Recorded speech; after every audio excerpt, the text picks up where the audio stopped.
You're listening to Wealthy-esque. We are a community of lawyers who believe that true wealth is having control of our time. I'm Ro Thomas, and as a busy wife, mom, and former Big Law associate, I know all too well the tension between the culture of the legal profession and pretty much everything else you want to do in life. That's why each week I'm bringing you the information and tools you need to improve your money mindset and manage your money to create true wealth. Because ultimately, it's not about the money. It's about the freedom and flexibility the money affords.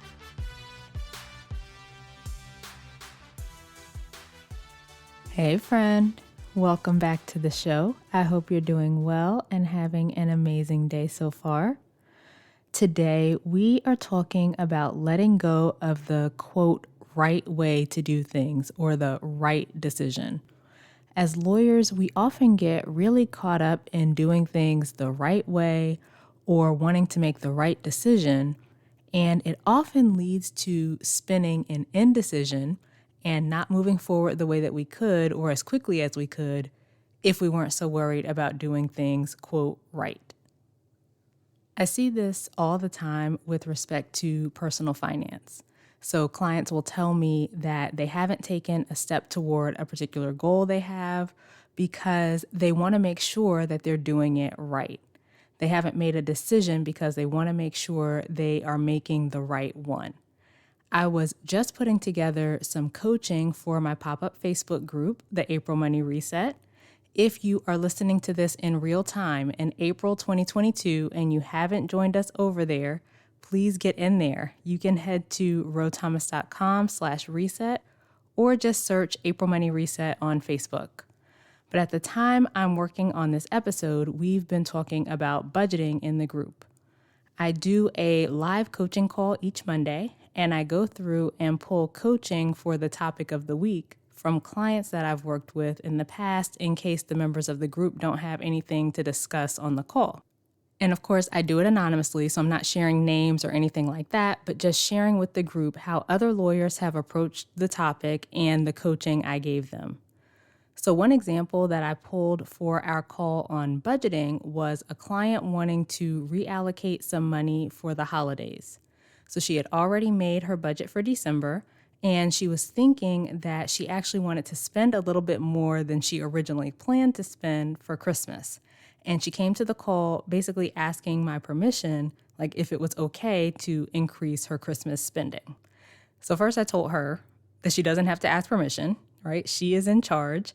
That's one of the things that I really work on with my clients, just helping them to see that they are the ones in charge of their finances. So that's one thing.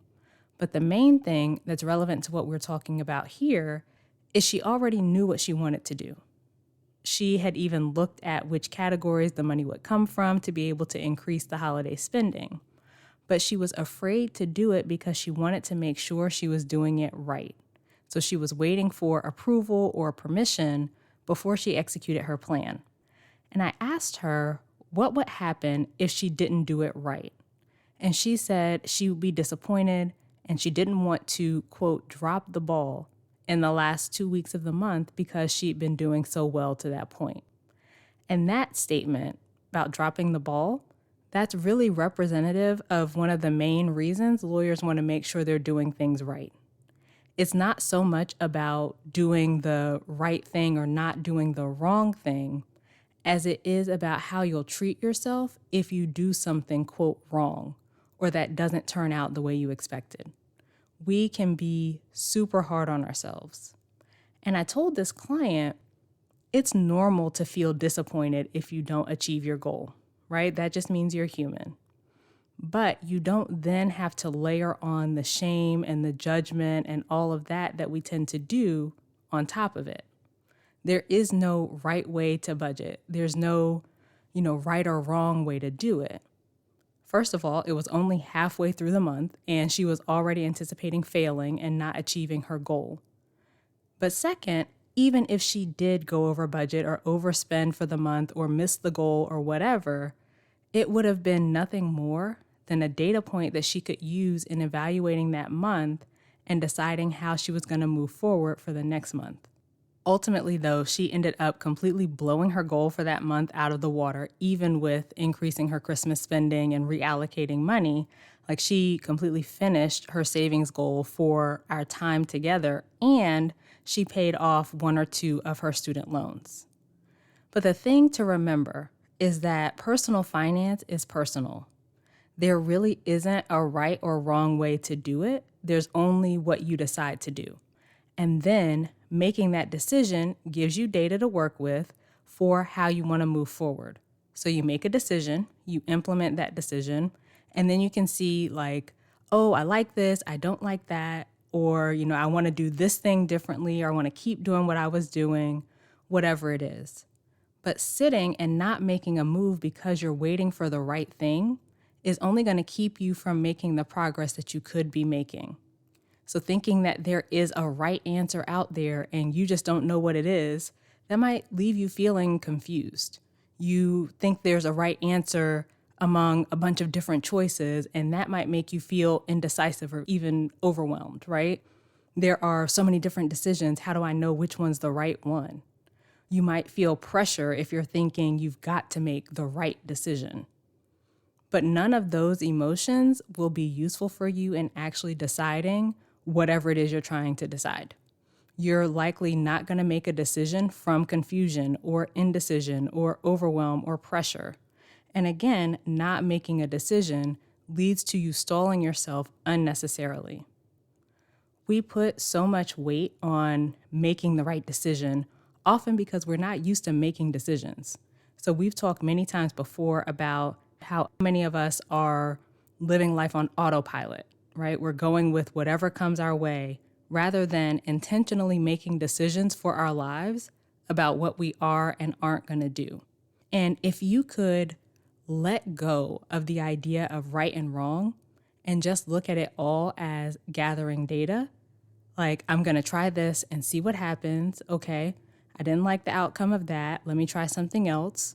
Or I like the way this turned out. Let me keep doing this, right? If you can look at it that way, that more objective view of it, rather than I have to get the right answer or I'm somehow wrong or I'm bad. All of this shame and judgment and guilt that we put on ourselves when things don't turn out the way that we expected. If you can look at it more objectively, you'll make quicker decisions, you'll move forward so much faster because you're actually implementing things, and it will turn out like you will get data to work with more than if you're spinning and waiting for the quote right thing to do. And maybe my client's Christmas shopping example isn't a huge deal, right? Sure, she could have started shopping a little sooner, but it didn't affect her finances much. I often see people get stuck on more substantive decisions about their finances, though, like which budget to use, which debt strategy, how much to save in their emergency fund, where to save it, things like that, where they don't know what the quote right decision is, so they do nothing and then make no progress at all. They build it up to be this daunting thing in their minds, so much so that they avoid it. In all of it, you have a choice. So you can choose to make a decision. You can choose to decide that your decision is right. You can choose to treat yourself with compassion and not layer on shame and all of those types of emotions if the decision doesn't turn out the way you want it to. You can choose to look at your decisions more objectively and not make them mean anything about you as a person or your ability to manage your money or any of that. There are no right or wrong answers, especially in the context of personal finance. What works for one person or what one person may be comfortable with might not be the same for another person, and that's okay. Like next week in the April Money Reset group, for example, we're talking about saving. And the amounts that people decide to save for an emergency fund runs the gamut, right? Some people are good with $1,000. Some people want a month's worth of expenses. Some people want, the 3 to 6 months of expenses, that typical advice that we hear. Some people want a full year. And none of those is right or wrong. It really is dependent on the particular person. So you get to make whatever decisions you want to make with your finances. But the main point is you have to trust yourself to make a decision in the first place. Because until you do, you won't be able to truly evaluate whether you want to go down that path or if you want to try something different. There really are no right or wrong decisions. Just make one.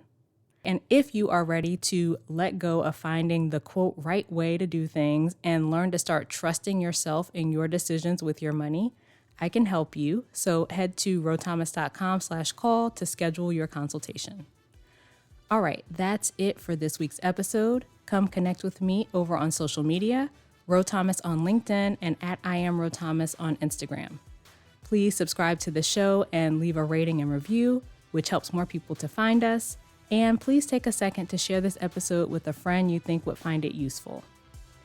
As we close out, friend, I pray that you let go of always trying to make the quote right decision.